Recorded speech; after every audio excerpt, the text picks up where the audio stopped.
Good evening. I'd like to call to order the City Council regular meeting for Tuesday, June 17th, 2025.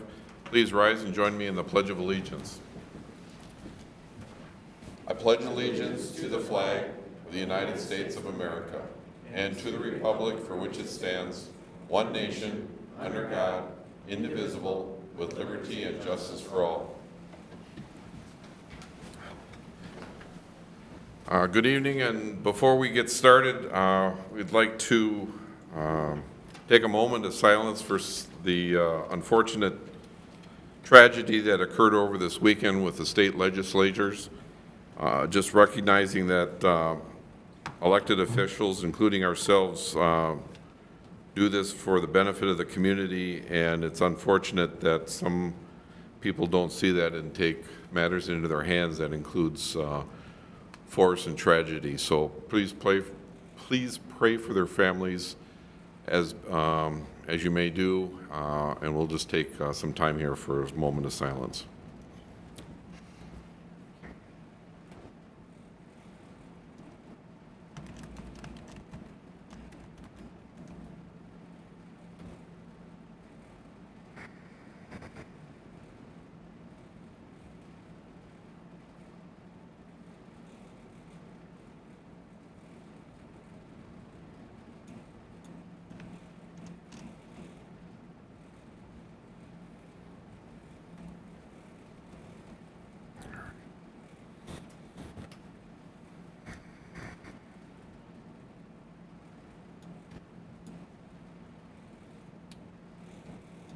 Thank you. We'll resume the meeting. Are there any additions or corrections to the agenda? No, sir. Seeing none, I'll move the agenda. Second. I have a motion and second on the approval of the agenda. All in favor signify by saying aye. Aye. Opposed? We have an agenda.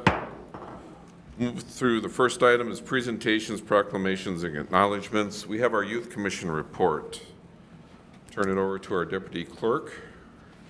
If we could have Molly Pitson please come up. She was our president this year for 2024-25. She's a graduating senior, so congrats, but she's going to share with us about the year. Thanks, Molly. Welcome, Molly. Thank you, Mr. Mayor, and thank you, City Council, for having me today. My name is Molly Pitson, and I'm the outgoing chair for the City of Rosemont Youth Commission. I started on this commission as a freshman back in 2022, and for the 23-24 year, I served as second vice chair. Outside of the commission, I'm a recent RHS Class of 25 graduate, where I was involved in DECA, theater, and Model UN. I also taught drug prevention up at Rosemont Middle School this year. I'm a classmate to some of your kids, a neighbor, and maybe a friend, or to some of you who cannot remember where you've seen my face before, I'm also the Wheel of Fortune girl. But enough about me. This year has been a tremendous year of growth for the Youth Commission. Truly, I cannot begin to describe how incredible it's been to see the progress made by all of our members. So I will share some highlights from each of our monthly meetings. We kicked off our year in May of 2024 with our annual legacy tree planting in Winds Park. Our outgoing youth commissioners joined together with our incoming members to share wisdom, guidance, and advice as we entered a new year. We also planted trees that would be used as hammocking trees when they got big enough. We also elected our new leadership team this month. In June, we heard from Rosemont investigators as they shared with us some of the work they do around the city. We learned about their job as city protectors and how their work impacts us as citizens. Thank you to Rosemont investigators for their time this month. July had no scheduled meeting, but we got to have some of the most city engagement of the year with a ton of events. Our splash pad celebration was a huge success, where a bunch of young kids got to celebrate the summer with us as we played games, gave out treats, and had fun. And we also got to meet with citizens during Leprechaun Days at the City of Rosemont booth, where we got to talk with community members about fun new projects coming to the city. You might have seen us riding around in a police car or a public works truck in August during Night to Unite, where we came to local block parties around town and talked with them about what the Youth Commission does and what its goals are. I personally got to ride in the Bearcat, which is the huge police vehicle with a turret, which was nuts. So thank you to Chief Dahlstrom for trusting me with that. In September, we met with City Clerk Aaron Fassbender, who showed us the ropes of parliamentary procedure and how it works. For those that don't know, we use parliamentary procedure at every one of our meetings, and it's a really helpful skill that a lot of us didn't think we'd need until we actually needed it again for another activity. So thank you to Aaron for her time in September. In October, we got to meet with City of Rosemount Community Development, who helped us learn what it takes to plan projects within the city and what that actually looks like. We also did an in-depth lesson on what planning looks like in other activities we're involved in and why it's so important to strategically plan for things. Thank you so much to Adam for his time in October. In November, we got to tour the brand new police department and public works facility with Public Works Director Nick Egger. This was super interesting, especially to returning members, because we actually got to see it furnished. So thank you to Nick for your time in November. This was such a fun tour and so interesting to see. You might have also seen us handing out cookies over at the Steeple Center during the tree lighting ceremony. In December, we got to hear about the proposal for the RC STEAM facility being discussed in Rosemount. It was incredibly interesting to hear about such a unique proposal, and it was such an incredible experience to also weigh in our opinions and give a formal recommendation to City Council on what action we think should be taken regarding the STEAM facility. In January, we did some of my favorite lessons of the year, and we really dove into our own leadership strategies and what they mean in a group setting. We did an activity called What Shape is Your Leadership?, which helped us examine how we viewed leadership and what that meant about us. It was so cool to hear everyone's perspectives and how they all viewed being a leader. In February, we got to tour 360 communities with Lisa Lusk and learn how the facility is able to operate in Rosemount. Along with learning about its day-to-day operations, we got to see just what goes into making a nonprofit organization function on the logistics level, as well as the impact they've had on our own Rosemount community. Thank you, Lisa, for your time. In March, we met with Simone Hubbard to talk about recruiting strategies for the coming year. With us losing a good chunk of our commission, we had to think of ways to get people involved. We made flyers to hand out to kids at our school, we did a story on our school's local news program called Irish Update, and we did some additional social media posts to advertise the commission.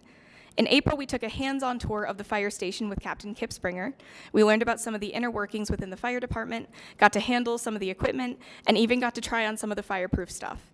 It was so heavy, I thought that I was going to fall over. Oh, my God. But thank you so much to Kip Springer and the Rosemount Fire Department for all that you do. This was one of the most interesting tours I've ever been on. And that brings us back to May, where we planted our next batch of legacy trees and ushered in our next round of youth commissioners. With our recruitment efforts, we have 18 new members joining the commission this coming year. Congratulations are also in order for the 9 seniors who will be leaving and graduating. They have helped shape this commission, whether they were involved for 1 year or 4. I am so grateful for the past 3 years on this commission. It has helped me understand the work that all of you do so much better. I know the students who join this commission with no idea how government works to now understanding how councils make decisions. It's also influenced my career path. I'll be studying political science next year, and I'm very interested in working in local government. I also want to shout out the 2 other seniors who have been on this commission as long as me, Kira Favre and Kylie Knutson. We walked into the community center gym as freshmen with no idea what we were doing, and it's really cool that this commission has stuck with us as we graduate. Thank you to City Council for giving us this opportunity. Thank you to Sarah Saunders for helping run this commission with so much dedication, and thank you to my fellow youth commissioners for being so dedicated and passionate about wanting to make Rosemount better. Thank you. Thank you.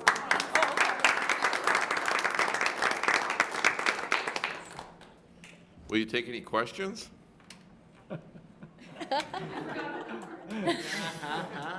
can step back. Council wants to pepper you with questions. I didn't realize there was that part of it. Okay. Nobody prepped me on that part. So, questions from the council? Where are you going to college? University of Minnesota, Twin Cities. Wonderful. Nice. Anything you want to share on your Wheel of Fortune experience? I mean, I feel like everything's kind of been shared. I don't know. It was fun. It was cool. Is that? Added a little bit to Rosemount. Yeah. So. I don't know. It was, yeah. I just say that Molly's done a fantastic job of running the meetings, shepherding the commissioners to do stuff, and just really deeply appreciate your time here, following a long line of chair people that have taken that position. You've done very well for it. Oh, thank you. Best of wishes as you move forward in your career and life. Yep. And you can come back. Oh, Yeah. hooray. That's wonderful. I would also Thank you. like to say congratulations. Thank you I so think much. Class of 2025 is amazing. I know Ben and Emma had a great time in DP with you this year. I heard stories all year long about that goodness class gracious. and how amazing it was. And I'm sorry I didn't get to say hi to you. I saw you across the room at my son's party the other night. no worries. But No, I anyway, stopped by. hello. It's okay. Thank you for coming to his graduation. Absolutely. It was good to see you too. Best of luck to you. Oh, thank you so much. I appreciate that. And congratulations to him as well. Thank you so much. Appreciate it. Thank you. Thank you. All right. I'm gonna Thanks, get Molly. Thanks, Molly. There you go. You're There all you set. So that completes item 3A, our Youth Commission report, except, actually, we'll take action on receiving that report, having heard it. So I'll move to receive the Youth Commission annual report. Is there a second? Second. Roll, please. Klimple, Aye. Weisensell, Aye. Fresky, Aye. And that report is received 3-0. Completes action item 3A. We'll move on to item 4. Response to public comment. This evening, do we have any response? None to respond to. We'll move on to item 5, public comment. Anyone wishing to come before council this time may do so. To address the council on subjects that are not part of the meeting agenda, please express, these may be expressed either through letter, phone call, or we will respond to these generally through staff, letter, phone call, as may be appropriate. When you come forward, as we open it, please state your name and address and your concern or comment for council. The floor is open.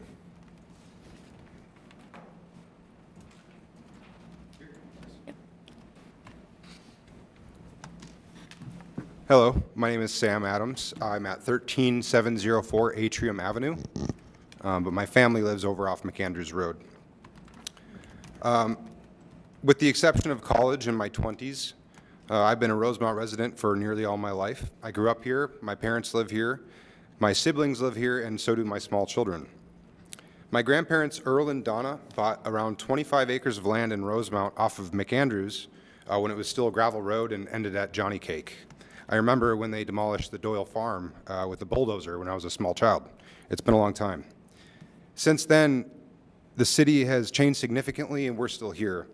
If we are able to build our home, our 2-month-old and 2-year-old sons will be the 4th generation to live on our land. My grandmother passed away almost 5 years ago, and we are still in the process of subdividing the remaining land to dissolve our grandparents' estate. There are a number of things that are being required of us before we are able to redraw the imaginary lines of property boundaries and move on with our lives. The major issue for us is the amount of stormwater trunk fees being imposed. For the land that is not lived on, the city would like us to pay roughly $7,000 per acre in fees for which we receive no benefit.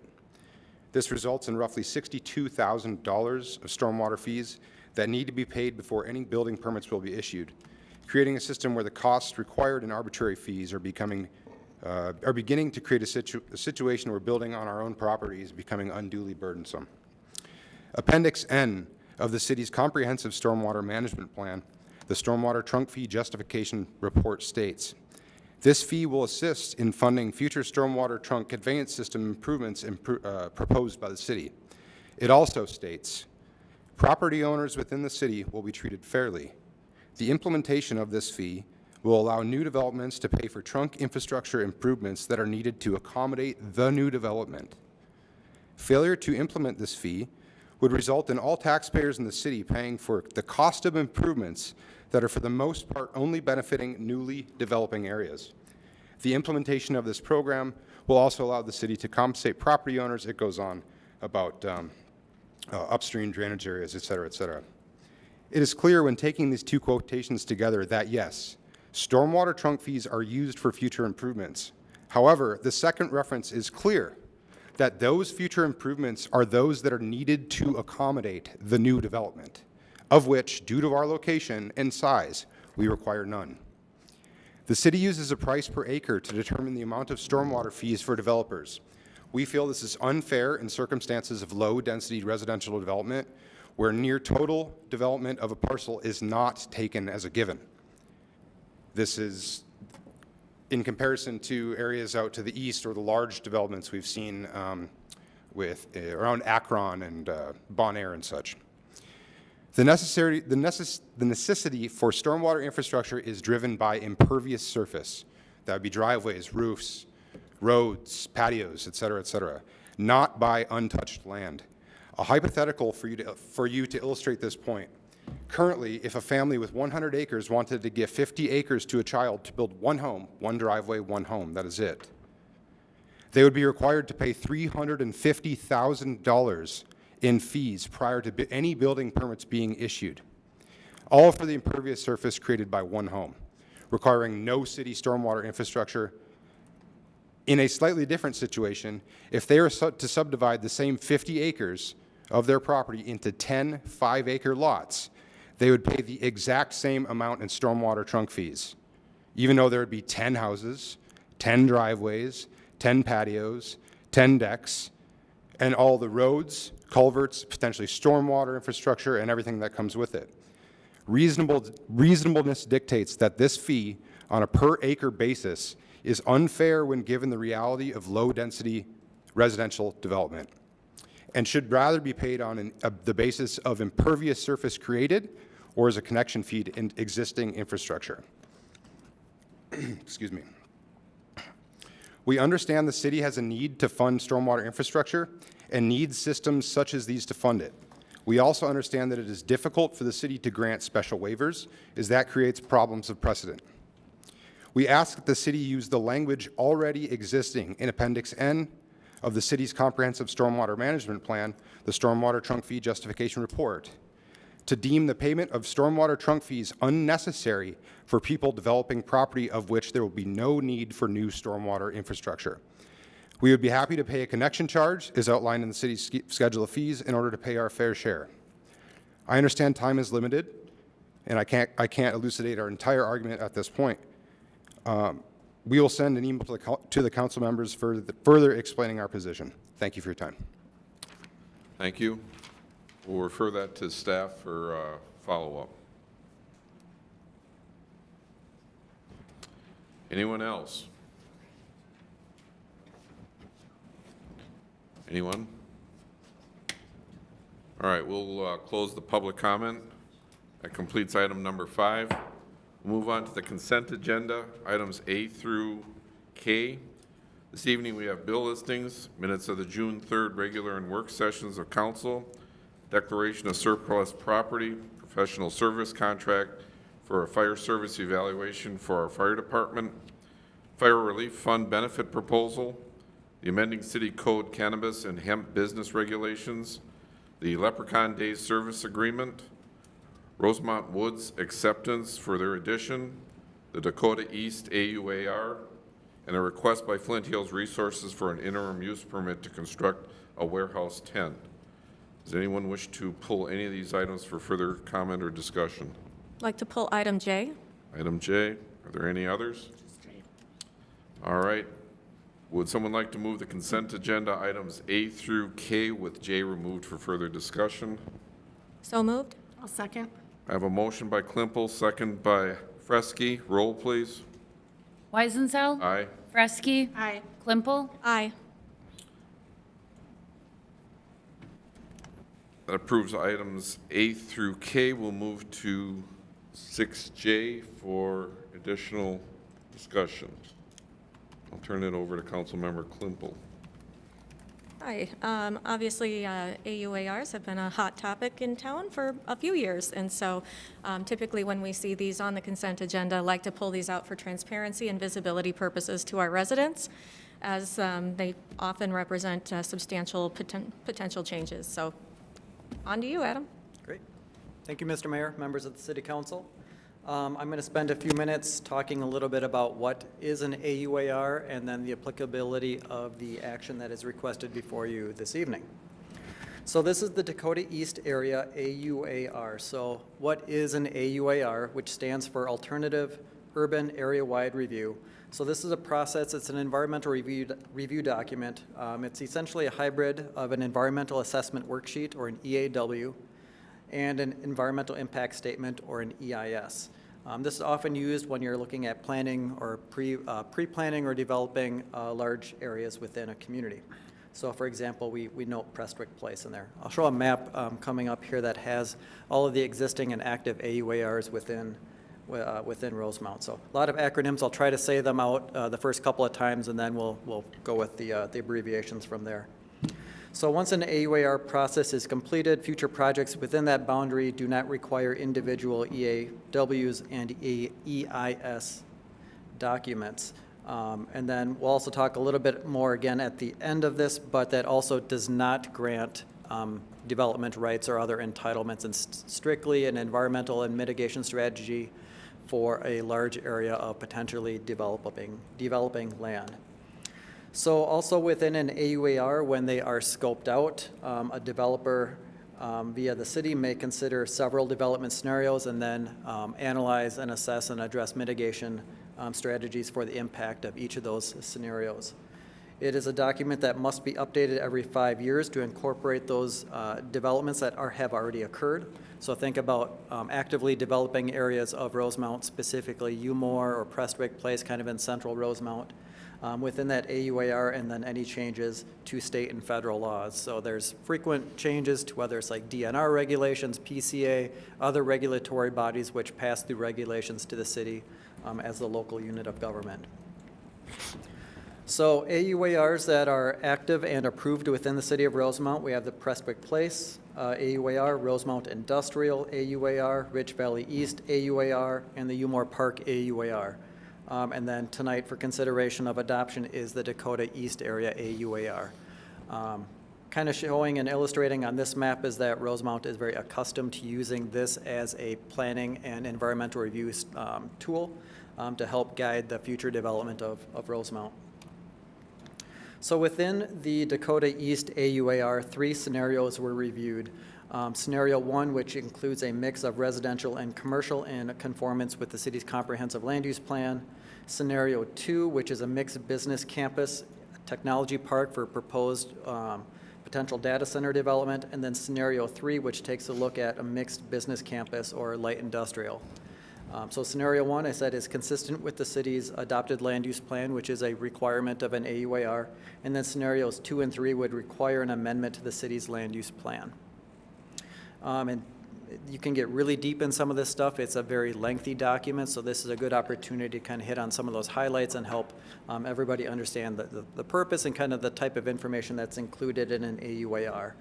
So just quick highlighting scenarios 2 and 3 for potential development scenario.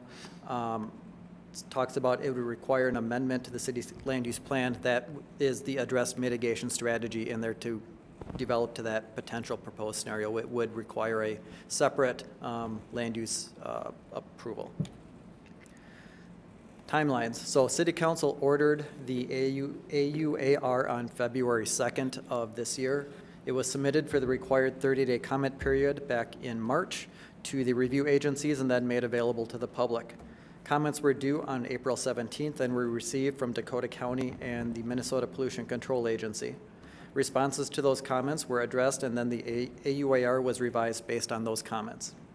The final AUAR was then submitted on May 13th for the required 10-day comment period.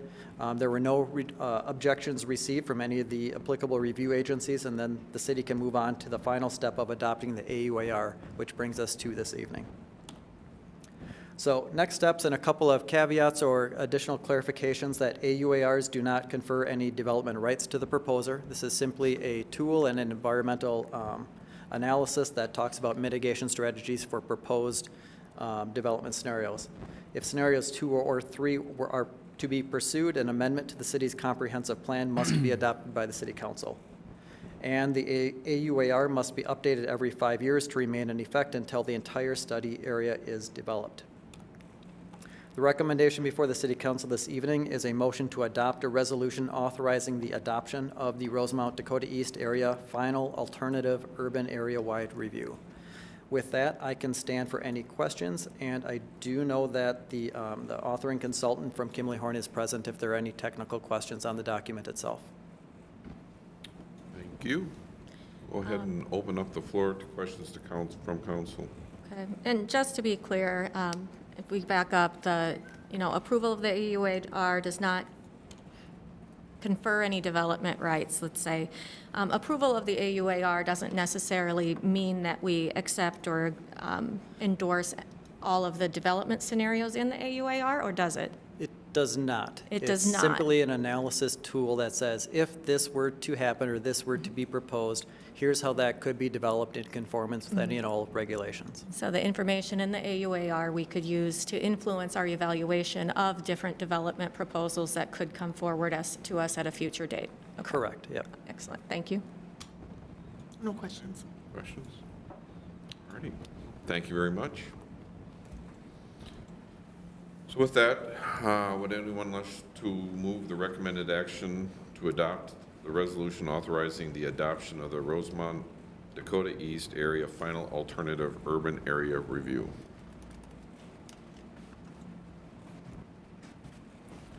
I'll enter the motion. Is there a second? Second.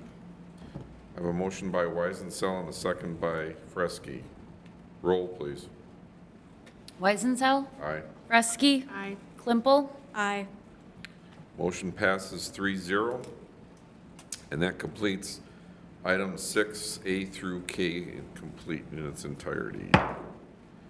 This evening, we have no public hearings on item 7, no unfinished business, item 8, no new business, item 9, and we are up to announcements, item 10. For this, city staff updates, Mr. Martin.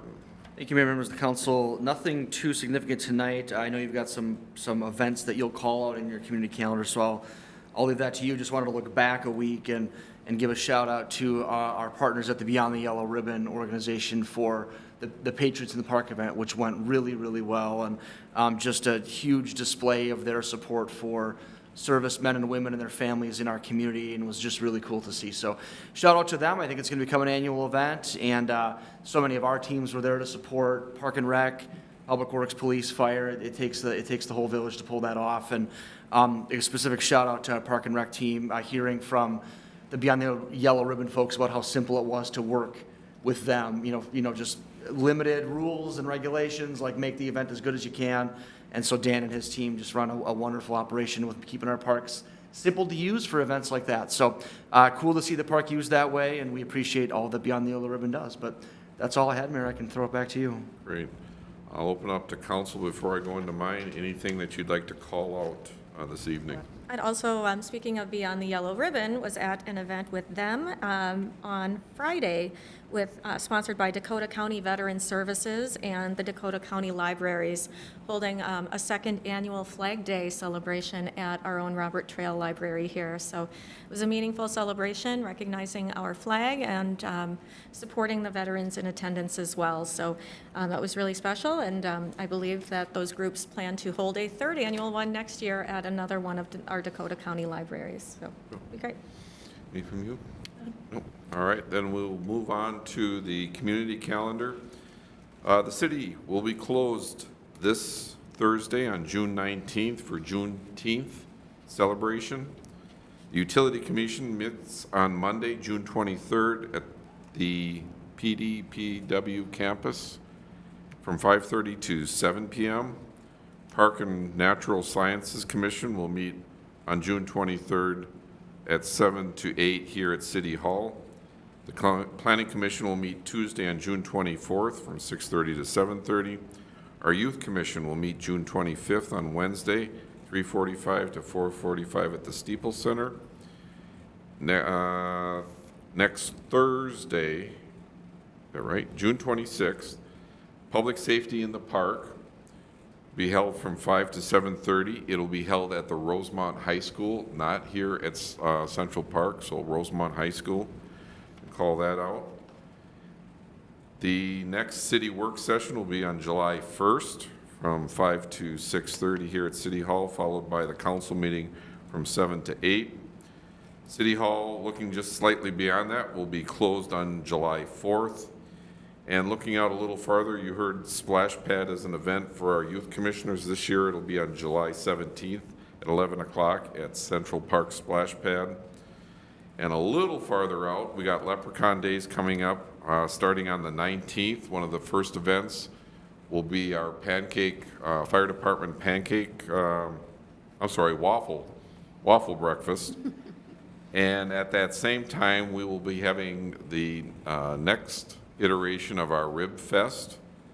So right now, Dan, would you want to come forward and say anything about that? We've got, I know I'm going to pull you up here just to say something, so I saw you. But I understand July 14th is the last day to get your applications in. Yeah, correct, Mayor, council members. Last year we had, I think, 15 or 16 teams enter the event. This year we're hoping to get closer to 20 or 25 teams. This year a little bit different.